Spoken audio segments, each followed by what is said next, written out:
Video game challenges are fun, and anyone trying them out might approach them for their difficulty or for the roleplay involved in them. Today, I am doing it for the sake of roleplay. And what better game to try this out with than Fallout New Vegas? There have been plenty of difficult challenges being done over the years, but the sheer amount of items in-game allows you to play in whatever way you want. Can you beat Fallout New Vegas as a caveman? Or cave person? Women can be cavemen too. And wouldn't you know it, this old ass game recorded like crap. I am not replaying it either, so in post I'm gonna find a way to make it look decent, hopefully. I wake up in the town of Good Springs, after someone forgot their bullets in my head. The game was rigged from the start. This is where I get to create my character. I'll be honest, at first I wasn't sure of what I wanted to create, but then a stroke of genius hit me like those pigeons that fly into windows. Karen, the perfect cave woman. I then knew exactly how she would have looked like. Female, obviously Caucasian, middle-aged, blonde, and in an ironic twist, sporting the no-nonsense haircut. She just oozes out ignorance. The one and only Cave Karen. Now for the special stats. Ideally, I would keep them all at 1, since I can't imagine a Karen excelling in any category. But I had to put the points somewhere, and since I knew what playstyle I would choose, I dumped them in the stats I needed, making sure to keep Charisma at 1. After discovering I had particularly crunchy knees, I got a psychological evaluation, which felt like it was made for me. Okay. And I'm just gonna play you the clip. First one. Conflict just ain't in my nature. I ain't given to relying on others for support. I'm always fixin' to be the center of attention. I'm slow to embrace new ideas. I charge in to deal with my problems head on. I chose Barter, Repair, and Melee weapons as my skills, and Skilled and Wild Wasteland as my perks. From the DLCs, I basically already have my outfit and weapon from the get-go. I put some glasses on, since I'm a cave woman, not a savage, plus it fits the Karen style, and start looting the house belonging to the guy who saved me. Time to get out. After a failed tutorial because Karen don't do no gun no good, I started wondering. An enticing silhouette protruded from the horizon. It was none other than Victor. But I had a mission, so with love-filled eyes and a broken heart, I had to say goodbye to him. I usually never go for melee in this game, but might I say, Karen was kicking Gecko ass. Probably because of the very easy difficulty. First stop is Prim. Some NCR douchebag tried to warn me about the dangers in my path, but I don't listen to men, so I charged head-on through some landmines, coming out with just a broken leg. How bad could it be? I did not care about this town's problems, but the deputy was holding information about my kidnappers, and was held hostage, so I had to save him. Armed with just a machete, I started swinging wildly at the convicts, which could not handle my rage. I easily secured the place, and wait. I'm an independent woman who don't need no man, so I left him to rot. Nothing can stop me, except the locked door. Sorry, coming through. I still need the information though, so I turn around and kill the man, looted his corpse, and head on out. Some straggler had the high ground on me, so I curse him and his children and move on. Radiation. The one thing my ignorance couldn't fight. In anger, I strike only one fly in front of its family, just to send a message, and get to Nipton. The town was full of guys T-posing trying to assert their dominance, but only one guy was in charge, and he had a dog. I promised him something, I wasn't paying attention, and quickly helped my way to Novak. There, I meet the first person who speaks my language, No Bark Noonan. He knew about the aliens, the chupacabra, and about the fake doctors hiding things from us. I know because I read about it on Facebook. So, I go on a side quest for more information. I had to find out where some ghouls came from. I got to pick my first lock, but I watched the lockpicking lawyer, so I found it trivial. But my patience was already running dry, so I just killed them. I killed them all, feral and sentient. And not just the man, but the women, and the children too. Well, no, actually you can't kill children in Bethesda games. At least I came out of it with a sick new weapon.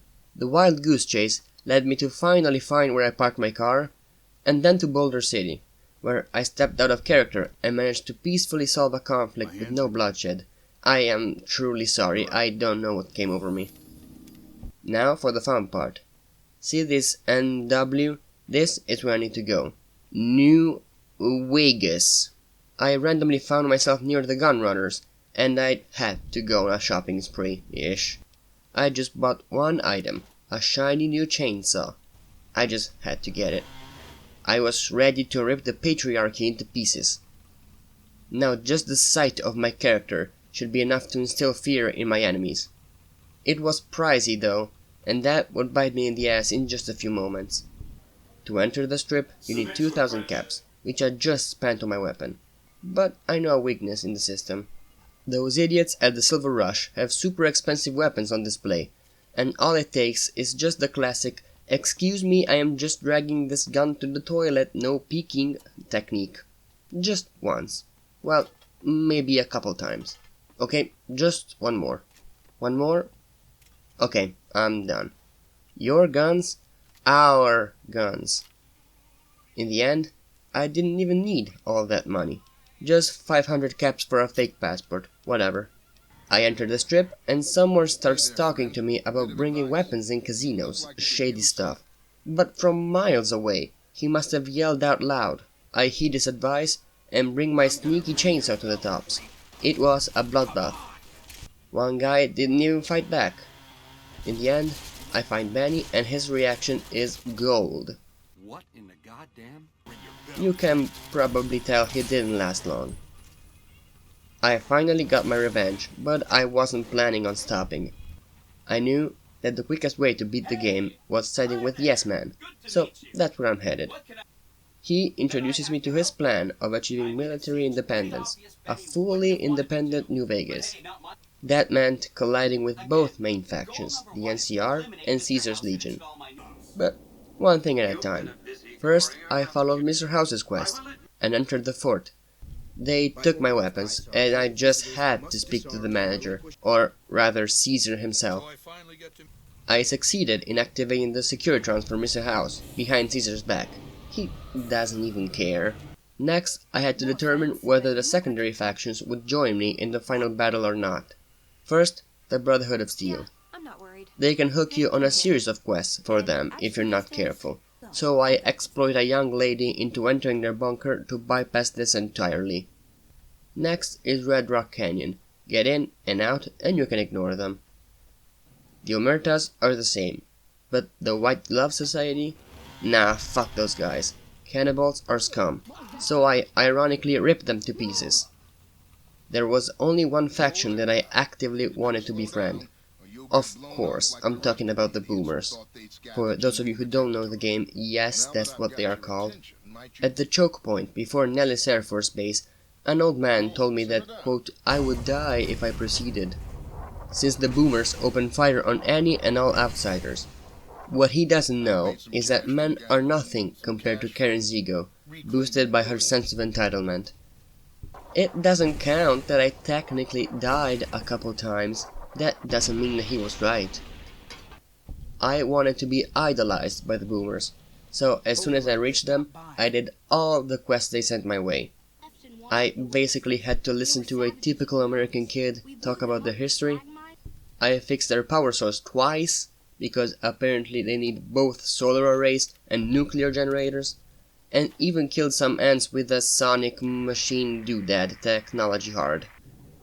In the end, I made their dreams come true by recovering an old bomber from the bottom of a lake. I was finally one with the Boomers. Now we're in the final stretch. I unplugged Mr. House, metaphorically, by which I mean I killed him with my cleaver in two hits, and installed Yes Man. The good guy in me even pushed me to save the NCR president from an assassination attempt, making me a permanent enemy with the Legion. The second battle of Hoover Dam is about to begin. The Legion is attacking the dam from the east, while I strike back from the west accompanied by a Securitron. At this point I find a super sledge, and everything becomes a one-hit kill. It's a shame that I have to become an enemy with the NCR, but Caesar soldiers get what they deserve when they are met with death from above. That was glorious. The second half of the dam is quickly captured by the other Securitrons, and I reach my final destination, the Legate's camp. He is this run's final boss, and he uses a melee weapon, just like me. This is gonna be fun. I'm not one for talking though, so I start fighting. Come on! Come on! That was extremely anticlimactic. I feel like I was robbed of my final confrontation. At least I can make fun of the NCR general who thinks he can take this victory away from me, flashing him with my shiny army of overpowered robots. He started opening fire on me, and that was rude and unfair.